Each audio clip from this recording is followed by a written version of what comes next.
Okay, so I'm going to show you how to use the model text tool for my tutorial today. So for starters, I'm going to create a wall just so we have a wall.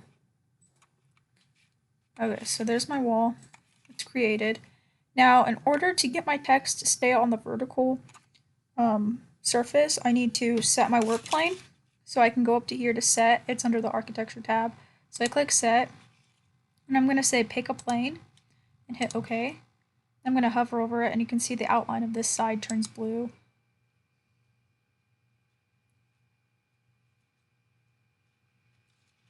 And then I'm going to say viewer. Oh, just kidding. I'm going to hit show. And so I'm going to show my work plane. So you can see that it's just this surface right here. I can turn that off now that I have it.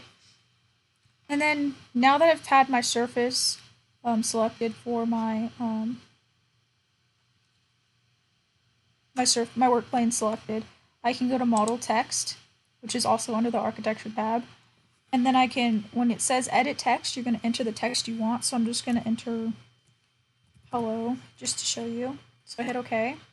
Now you can see that I can place this anywhere. And as you can see, the text has depth, and you can adjust the depth and change everything about the text just like you could change a wall.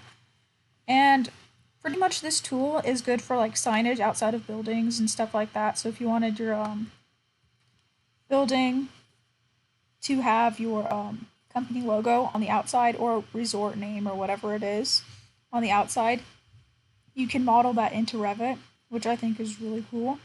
So once again, we can go to the other side and I'll show you again, just so you are clear. You got to set your plane, so pick your plane, and then you can show it just to make sure it's there. And then model text, school, and hit OK. And you can select anywhere on your plane where you want it.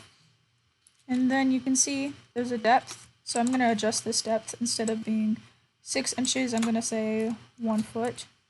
Just kidding, didn't erase it. 1 foot, and hit enter. Now you can see that it sticks out farther than the hello. And you can pretty much do that with anything and everything. And that's all I really have for this video. I just think that the model text tool is really cool and could be really fun to use on some projects in the future. That's all. Thank you.